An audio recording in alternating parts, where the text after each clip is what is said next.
Hello students, कैसे हैं आप सब। एक बार फिर से आपके अपने YouTube channel online chemistry with Atal Patidar में मैं आपका बहुत बहुत वेलकम करता हूं।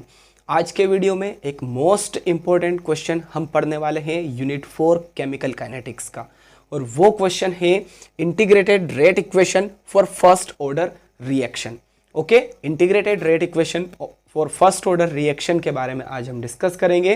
डेरिवेशन जो है ये बहुत ही ज़्यादा इंपॉर्टेंट है आपकी स्टेट बोर्ड एग्जाम्स के लिए।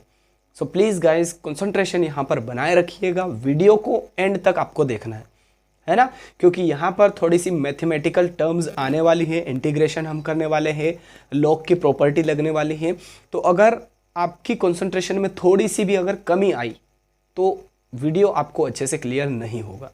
खेल है यहाँ पर कंसंट्रेशन का। कंसंट्रेशन अगर है आपकी यहाँ व्हाइट बोर्ड पर तो आपको ये क्वेश्चन 100% श्योर आज क्लियर होने वाला है, गारंटेड।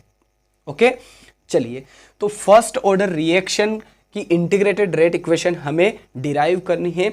तो इसके लिए सबसे पहले मैं आपको सजेस्ट करूंगा कि जो फर्स्ट ऑर्डर रिएक्शन वाला वीडियो है ना, ऑर्डर ऑफ रिएक्शन, वो आप अच्छे से पहले देख लीजिए, समझ लीजिए। मैंने वहाँ पर आपको अच्छे से डीपली एक्सप्लेन किया है ना। तो मैं सजेस्ट करना चाहूँगा पहले आप वो वीडियो देखिए एंड देन ये वीडियो देखिए। चलिए, तो integrated rate equation for first order reaction के लिए सबसे पहले हम एक रिएक्शन कंसीडर करते हैं, है ना। Consider a reaction, consider a reaction. A gives product, है ना। ए कोई रिएक्टेंट है और ये किस में कन्वर्ट हो रहा है, प्रोडक्ट में कन्वर्ट हो रहा है। अब यहाँ पर ए की जो इनिशियल कंसंट्रेशन है वो क्या होगी, मैं यहाँ पर लिख रहा हूँ इनिशियल कंसंट्रेशन।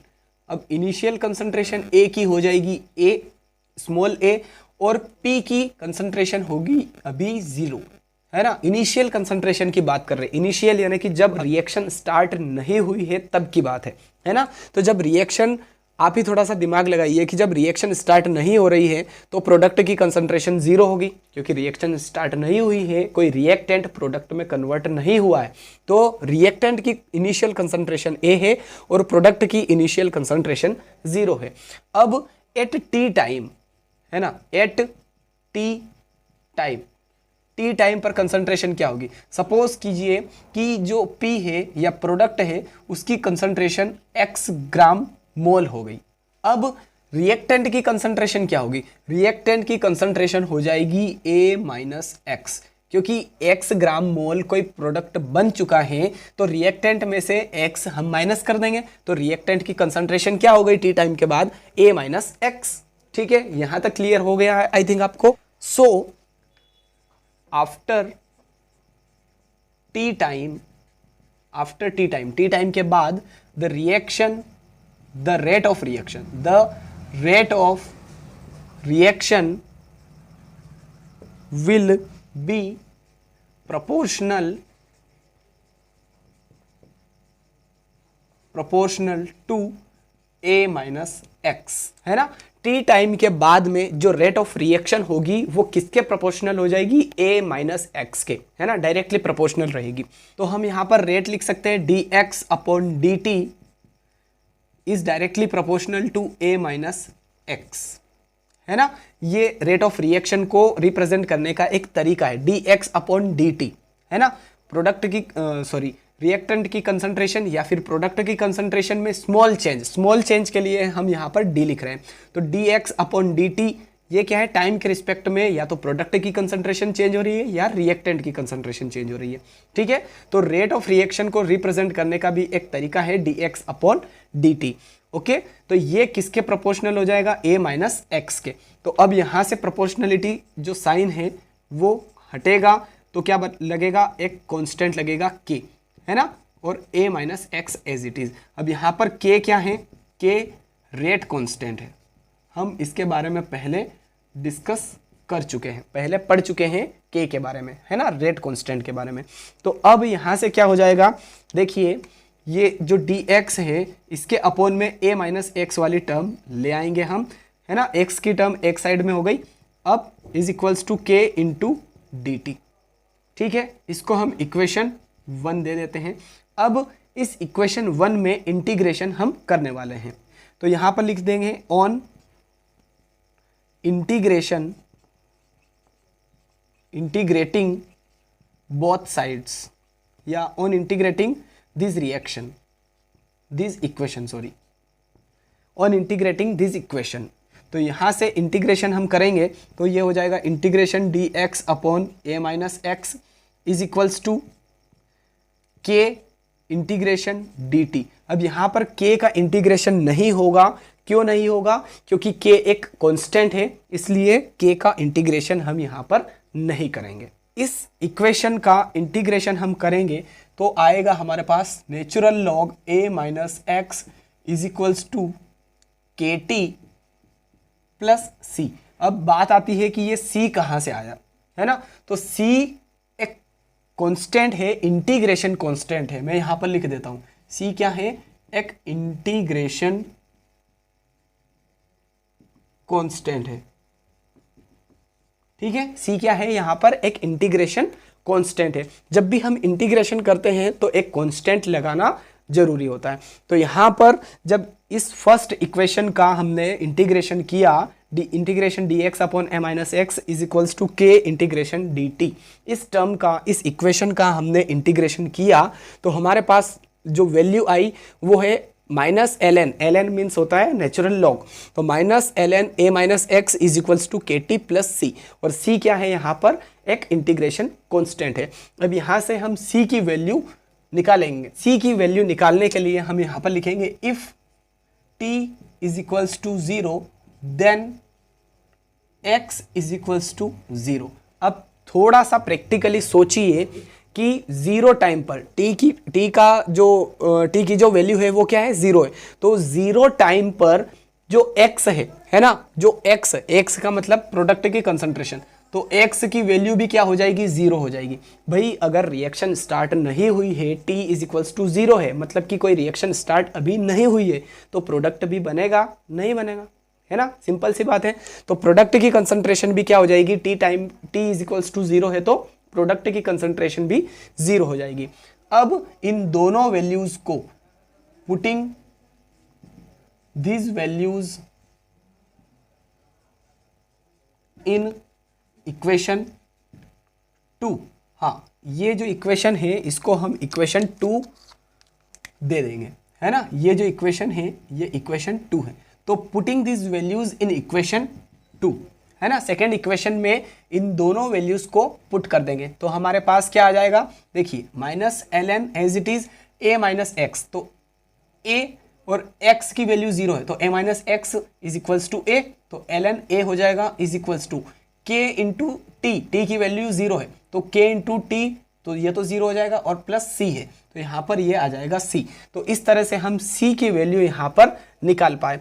अब इस c की वैल्यू को हम इक्वेशन 2 में रखेंगे, है ना। Put the value of c in equation second. अब फिर से जो c की वैल्यू है इसको इक्वेशन 2 में हम रख देंगे तो यहाँ से क्या वैल्यू निकल कर आएगी? देखिए minus ln a minus x as it is equals to k t plus c की वैल्यू क्या है यहाँ पर? माइनस, देखिए यहाँ पे प्लस था बट यहाँ पर c की वैल्यू में क्या है? माइनस है, तो इसलिए हम यहाँ पे प्लस नहीं लगाएंगे, माइनस लगाएंगे, माइनस ln a। अब ये ln a is equals to के इधर आएगा तो पॉजिटिव हो जाएगा, प्लस का हो जाएगा, तो ये हो जाएगा ln a minus ln a minus x is equals to k t. अब यहाँ से हमारे पास जो log वाली प्रॉपर्टी है, log वाली जो टर्म है वो अप्लाई होगी, तो ये हो जाएगा ln a upon a minus x is equals to k t. अब ये कहाँ से आया मैं यहाँ पर आपको मेंशन कर रहा हूँ। देखिए because log x minus log y is equals to log x upon y। अगर इस टर्म को मैं यहाँ पर इसको x सपोज कर लूँ log x, और इसको, ये तो माइनस है ही सही, और ln a माइनस एक्स जो है इसको मैं y सपोज कर लूँ, तो देखिए यहाँ पर ये वाली टर्म बन रही है log x minus log y, log x minus log y। तो इज इक्वल टू क्या हो जाएगा, log x अपॉन वाई। जब भी log माइनस में है तो ये किस में कन्वर्ट हो जाता है, डिवाइड में कन्वर्ट हो जाता है। और जब भी अगर पॉजिटिव में प्लस में है log की टर्म तो वो किस में कन्वर्ट हो जाती है, मल्टीप्लाई में कन्वर्ट हो जाती है। इसका अपोजिट भी हो सकता है कि अगर डिवाइड में है तो वो नेगेटिव या माइनस में कन्वर्ट हो जाए, और जब मल्टीप्लाई में है तो वो पॉजिटिव या प्लस में कन्वर्ट हो जाए। तो ये बात आप थोड़ा सा ध्यान में रखिएगा। जो मैथ्स के स्टूडेंट है वो इसको इजीली समझ पाए होंगे, है ना। कुछ नहीं है, इसको हमने log x सपोज कर लिया, इसको log y सपोज कर लिया। तो जब भी माइनस में हो, log x minus log y हो, तो वो हो जाएगा अपॉन में log x अपॉन y। तो देखिए यहाँ पर क्या होगा, ये जो kt इक्वल के उधर है, इसको मैं इधर ले आता हूँ। kt is equals to ln a upon a minus x। अब कुछ नहीं करना है, जो ln है नेचुरल लॉग है, इसको log बेस 10 में कन्वर्ट करने के लिए 2.303 log बेस 10 हम पुट कर देंगे। ln की जगह हम क्या लिख देंगे, 2.303 log बेस 10। तो ये देखिए क्या हो जाएगा, kt is equals to ln की जगह लिखना है 2.303 log बेस 10 और a upon a minus x as it is यहाँ पर रहने वाला है। तो अब यहाँ पर कुछ भी नहीं करना है, ये जो t है ये अपॉन में चला जाएगा यहाँ पर 2.303 के। तो ये हो जाएगा k is equals to 2.303 upon t log base 10 a upon a minus x। और ये जो इक्वेशन है इसको हम इक्वेशन थर्ड दे देंगे, और ये इक्वेशन थर्ड ही इंटीग्रेटेड रेट इक्वेशन है फर्स्ट ऑर्डर रिएक्शन के लिए। तो बिल्कुल ही इजी है, एक बार फिर से आप रिवाइज करके देखिए, आपको बहुत ही बेहतरीन तरीके से क्लियर हो जाएगा, है ना। सबसे पहले हमने कोई एक रिएक्शन कंसीडर की, A गिव्स प्रोडक्ट, A यहाँ पर रिएक्टेंट है और P यहाँ पर प्रोडक्ट है। A की इनिशियल कंसंट्रेशन स्मॉल a है और P यानी कि प्रोडक्ट की कंसंट्रेशन 0 है, क्योंकि रिएक्शन स्टार्ट नहीं हुई है। अब T टाइम के बाद में क्या होगा, कोई x ग्राम मोल प्रोडक्ट का फॉर्मेशन हो चुका है, और यहाँ पर रिएक्टेंट में से x हम माइनस कर देंगे, तो रिएक्टेंट की T टाइम के बाद में कंसंट्रेशन हो जाएगी A minus x. So after t time the rate of reaction will be proportional to a minus x. T time के बाद में जो रेट ऑफ रिएक्शन है वो a माइनस एक्स के डायरेक्टली प्रोपोर्शनल रहेगी। तो dx अपॉन dt ये रेट ऑफ रिएक्शन है, ये किसके डायरेक्टली प्रोपोर्शनल है, a माइनस एक्स के। तो यहाँ से प्रोपोर्शनलिटी साइन हटा तो k लगा, k क्या है, एक रेट कॉन्स्टेंट है। अब x वाली टर्म हम इधर ले आए, k इंटू डी टी हो गया, इसको इक्वेशन 1 दे दिया। इक्वेशन 1 का इंटीग्रेशन हमने किया, तो इंटीग्रेशन करने पर हमें ये वाली वैल्यू मिली, minus ln a minus x is equals to k t plus c. अब c क्या है, यहाँ पर एक इंटीग्रेशन कांस्टेंट है। जब भी हम इंटीग्रेशन करते हैं तो एक इंटीग्रेशन कांस्टेंट लगता है। अब c की वैल्यू निकालने के लिए हम यहाँ पर t इज इक्वल्स टू 0 रख रहे हैं, और अगर t की वैल्यू 0 है ना, टाइम अगर 0 है तो रिएक्शन स्टार्ट नहीं हुई है मतलब की, है ना। तो t इज इक्वल्स टू 0 है तो प्रोडक्ट की कंसंट्रेशन भी क्या होगी, x की कंसंट्रेशन भी क्या होगी, 0 होगी, है ना। तो इन दोनों ही वैल्यूज को हम इक्वेशन 2 में रख देंगे। तो इक्वेशन 2 में रखने पर हमारे पास ये value I minus ln a is equals to c. अब इस c की वैल्यू को वापस से हम इक्वेशन 2 में रखेंगे, तो क्या हो जाएगा, minus ln a minus x is equals to k t minus ln a। अब ln a इक्वल के इधर आया, पॉजिटिव हो गया, ln a minus ln a minus x is equals to k t, ठीक है। अब यहाँ से हमारे पास ये जो टर्म है x log x है और log y है, तो log x minus log y is equals to क्या होता है, log x अपॉन y। तो ये हो गया ln a upon a minus x is equals to k t. K t को हम इक्वल के इधर ले आए और इस वाली टर्म को हम इक्वल के उधर ले गए, बस कुछ नहीं करा, मैनेज करा हमने, है ना। अब यहाँ से ln की जो वैल्यू होती है, ln को log बेस 10 में कन्वर्ट करने के लिए हम क्या लिखते हैं, 2.303 log बेस 10। तो कुछ नहीं करना है, इस ln की जगह पे हम ये वैल्यू लिख देंगे 2.303 log बेस 10 की। तो ये kt as it is equals to 2.303 log base 10, ln की जगह a upon a minus x जो है ये एज इट इज है। अब यहाँ पर ये जो t है ये इसके अपॉन में चला जाएगा, तो हमारे पास थर्ड इक्वेशन मिल जाएगी, k is equals to 2.303 upon t log base 10 a upon a minus x. और ये जो इक्वेशन थर्ड है यही फर्स्ट ऑर्डर रिएक्शन के लिए इंटीग्रेटेड रेट इक्वेशन है। अब इस इक्वेशन में जो सिंबल है उनका मीनिंग क्या है मैं आपको क्लियर कर देता हूँ। देखिए के का मतलब होता है रेट कांस्टेंट, पता ही है हमें। टी मतलब टेम्परेचर, ए मतलब यहाँ पर लिखा है इनिशियल कंसंट्रेशन ऑफ ए, है ना, ए की इनिशियल कंसंट्रेशन है, रिएक्टेंट की इनिशियल कंसंट्रेशन स्मॉल ए है, और ए माइनस एक्स क्या है, आफ्टर टी टाइम जो रिएक्टेंट की कंसंट्रेशन है आफ्टर टी टाइम ए माइनस एक्स है। तो सभी का मतलब मैंने आपको यहाँ पर शॉर्ट में समराइज कर दिया है। 2 बार मैंने आपको इंटीग्रेटेड रेट इक्वेशन बता दी है फर्स्ट ऑर्डर रिएक्शन के लिए। देखिए मेहनत बहुत ही की है, प्लीज़ वीडियो देखने के बाद लाइक करना है, ज़्यादा से ज़्यादा शेयर करना है अपने सभी फ्रेंड्स के साथ में, और पहली बार चैनल पर आए हैं तो प्लीज़ चैनल को सब्सक्राइब जरूर करना है, साथ में बेल आइकन प्रेस कीजिए ताकि इसी तरह के केमिस्ट्री के इंपॉर्टेंट वीडियोस आप तक जल्दी से जल्दी पहुंच जाए। चलिए गाइज मिलते हैं अब नेक्स्ट वीडियो में। Till then thank you so much, जय हिंद।